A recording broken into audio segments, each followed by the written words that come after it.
Hello students, आज के इस वीडियो में हम एलिवेशन ऑफ बॉइलिंग पॉइंट के बारे में पढ़ने वाले हैं। सो बच्चों, आई थिंक आपको पता होगा कि ये कॉलिगेटिव प्रॉपर्टी होती है। तो सबसे पहली बात ये आती है कि what is colligative property.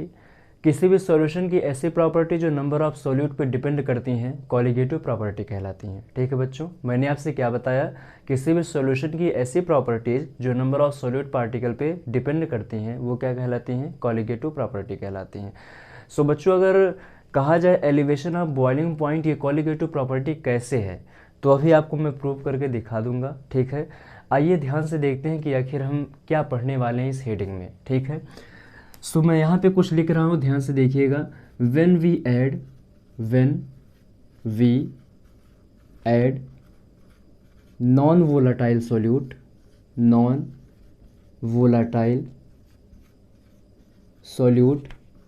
In pure solvent the vapor pressure of solution decreases and boiling point increases। मैंने आपसे क्या बोला बच्चों कि जब आप किसी भी प्योर सॉल्वेंट में, मान लीजिए हमारे पास एक कंटेनर है, ठीक है, और इस कंटेनर में मैंने प्योर लिक्विड ए ले लिया है। ठीक है बच्चों, मैंने प्योर लिक्विड क्या लिया है, ए ले लिया है। अगर ये कंटेनर ऊपर से बंद है तो यहाँ पे जो प्रेशर बनेगा वो किसका बनेगा, ए ही का बनेगा। सो बच्चों, जो प्रेशर है प्योर लिक्विड का है, इसलिए हम उसको किससे डिनोट कर रहे हैं, पी नॉट ए से डिनोट कर रहे हैं। ठीक है, अब अगर इसमें आपने एक नॉन वोलाटाइल सोल्यूट मिला दिया है तो जाहिर सी बात है जो सोल्यूट के पार्टिकल होंगे वो भी बीच बीच में कहीं ना कहीं होंगे ज़रूर। ठीक है, और आप फिर भी इसको हीट कर रहे हो तो यहाँ पे अब पहले के कंपेरिजन में वेपर कम बनेगी। वेपर इसलिए कम बनेगी क्योंकि बीच में सॉल्यूट के पार्टिकल होंगे जो ए को वेपराइज नहीं होने देंगे, क्योंकि बी आपका क्या है, सॉल्यूट है, और सॉल्यूट आपने क्या लिया है, नॉन वोलाटाइल लिया है। तो इस हिसाब से पी नॉट ए जो प्योर सॉल्वेंट का वेपर प्रेशर है ये ज़्यादा होगा किससे, सॉल्यूशन के वेपर प्रेशर से। सो मैंने यहीं पे लिखा है, when we add non volatile solute in pure solvent, जब हम लोग non volatile solute pure solvent में ऐड करते हैं, the vapour pressure of solution decrease, तो सॉल्यूशन का वेपर प्रेशर क्या हो जाता है, डिक्रीज हो जाता है, और बॉइलिंग पॉइंट क्या हो जाता है, इंक्रीज हो जाता है। बॉइलिंग पॉइंट कैसे इंक्रीज होता है, आपके माइंड में क्वेश्चन आ रहा होगा। सो आप जानते हो वेपर प्रेशर जो होता है ये इन्वर्सली प्रोपोर्शनल होता है किसके, बॉइलिंग पॉइंट के। मतलब अगर किसी भी सब्सटेंस का बॉइलिंग पॉइंट कम है तो वेपर क्या होगा, ज़्यादा बनेगा। अगर किसी सब्सटेंस का बॉइलिंग पॉइंट कम है तो वेपर ज़्यादा बनेगा। ठीक है बच्चों, अगर आप इसको दूसरे तरीके से समझना चाहते हैं तो ध्यान से सुनिएगा। मान लीजिए मैंने इस बीकर में, इस कंटेनर में पहले वाटर लिया था, मान लेते हैं, और आप जानते हो कि वाटर का बॉइलिंग टेम्परेचर कितना होता है, 100 डिग्री सेल्सियस होता है। ठीक है, अगर आप इसमें नॉन वोलाटाइल सोल्यूट मिलाओगे तो अगर सोचा जाए अब सोल्यूट मिलाने के बाद इसको जब आप थोड़ा सा और टेम्परेचर दोगे तभी तो बॉयल होगा ना, क्योंकि सॉल्यूट भी तो कहेगा कि हमको भी टेम्परेचर दो बॉयल करने के लिए। क्योंकि आप सोचो बच्चों कि इसमें आपने सॉल्वेंट की अमाउंट को कम नहीं किया है बल्कि सॉल्यूट को ऐड कर दिया है, तो अब यही सॉल्यूशन काफ़ी ज़्यादा टेम्परेचर देने के बाद बॉयल करेगा। क्योंकि अगर पहले 100 डिग्री सेल्सियस पे बॉयल कर रहा था तो हो सकता है अब कंडीशन ऐसी आ जाए कि 101 डिग्री सेल्सियस पे बॉयल करे, हो सकता है अब कंडीशन ऐसी आ जाए कि 102 डिग्री सेल्सियस पे बॉयल करे। आई थिंक आप इसको समझ रहे होंगे। मतलब क्या है कि बॉइलिंग पॉइंट आपका क्या हो जाएगा, इंक्रीज हो जाएगा, अगर आपने प्योर सॉल्वेंट में नॉन वोलाटाइल सॉल्यूट मिला दिया है। ठीक है बच्चों, सो ध्यान से देखिएगा। अब इसी को आखिर हम ग्राफ पे कैसे दिखा सकते हैं, तो अभी तक मैंने आपको यही बताया है कि जब हम किसी भी प्योर सॉल्वेंट में नॉन वोलाटाइल सॉल्यूट ऐड करते हैं तो वेपर प्रेशर सॉल्यूशन का क्या हो जाता है, डिक्रीज हो जाता है, और बॉइलिंग पॉइंट क्या हो जाता है, बढ़ जाता है।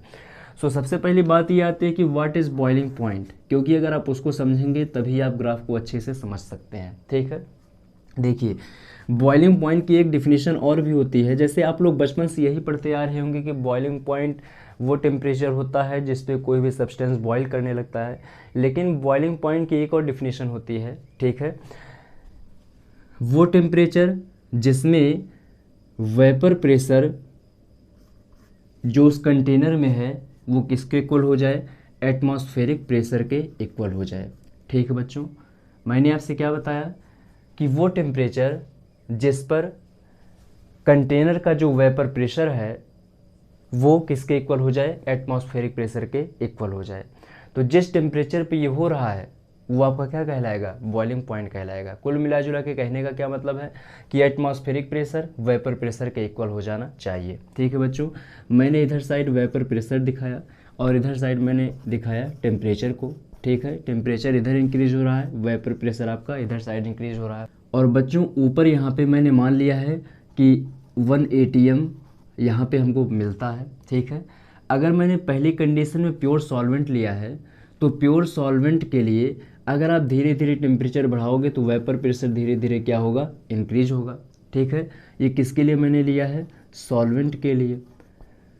अब अगर आपने सॉल्यूशन में, क्योंकि आपने सॉल्यूशन में नॉन वोलेटाइल सॉल्यूट मिलाया ही है, अब आप अगर सॉल्यूशन का वेपर प्रेशर देखोगे तो टेम्परेचर आपको ज़्यादा करना पड़ेगा, तब जाके आप उतना वेपर प्रेशर ऑब्टेन कर सकते हो। समझ पा रहे हैं कि नहीं समझ पा रहे हैं, मतलब ये कि आपको पहुंचना है एटमॉस्फेरिक प्रेशर तक ही, लेकिन सॉल्यूशन के केस में आपको टेम्परेचर ज़्यादा देना पड़ेगा और सॉल्वेंट के केस में आपको टेम्परेचर कम देना पड़ेगा। इतनी बात अगर समझ में आई तब ठीक है। ठीक है, आगे अगर बात करें, ये प्योर सॉल्वेंट है, प्योर सॉल्वेंट के लिए मैंने यूज किया T0B बॉइलिंग टेम्परेचर। ठीक है, और सॉल्यूशन के लिए मैंने यूज किया TB। ठीक है बच्चों, बॉइलिंग टेम्परेचर। सो अगर आपसे कहा जाए डेल्टा TB की वैल्यू क्या हो जाएगी, डेल्टा TB आखिर होगा क्या, ये जो बीच का गैप है यही आपका क्या हो जाएगा, डेल्टा TB। ठीक है, तो delta TB is equal to हो जाएगा TB माइनस का T0B। क्या हो जाएगा बच्चों, TB माइनस का T0B। और रियलिटी में यही आपका क्या होता है, elevation of boiling point. Elevation of boiling point delta TB होता है। तो delta TB is equal to TB minus का T0B। T0B आपका क्या है, प्योर सॉल्वेंट का बॉइलिंग टेम्परेचर है, और TB आपका क्या है, सॉल्यूशन का टेम्परेचर है। ठीक है, बॉइलिंग टेम्परेचर। सो बच्चों एक्सपेरिमेंटली ये देखा गया है कि जो डेल्टा TB होता है ये डायरेक्टली प्रोपोर्शनल होता है मोलैलिटी के। ठीक है, मोलैलिटी के। So delta TB is equal to आप लिख सकते हो KB इंटू M। यहाँ पे KB क्या है, तो KB को हम लोग कहते हैं एब्यूलियोस्कोपिक कांस्टेंट। एब्यूलियोस्कोपिक कांस्टेंट। ठीक है बच्चों, या तो इसी को हम लोग कहते हैं मोलर एलिवेशन कांस्टेंट। ठीक है, अच्छा KB की यूनिट क्या होती है, तो टेम्परेचर अगर हम केल्विन में लें, मोलैलिटी की आप यूनिट जानते हो मोल पर केजी।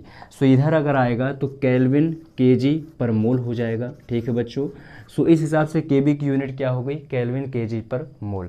आई थिंक आपको ये पूरा टॉपिक समझ में आया होगा, एलिवेशन ऑफ बॉइलिंग पॉइंट आपको समझ में आया होगा। ठीक है बच्चों, सो मिलते हैं आपसे नेक्स्ट वीडियो में। इस पूरे वीडियो में जो भी मैंने पढ़ाया है बस कॉन्सेप्ट इतना ही है कि अगर वेपर प्रेशर डिक्रीज होगा तो बॉइलिंग पॉइंट क्या हो जाएगा, बढ़ जाएगा। ठीक है बच्चों, आई थिंक आपको समझ में आया होगा। सो मिलते हैं आपसे नेक्स्ट वीडियो में एक नए टॉपिक के साथ। जय हिंद।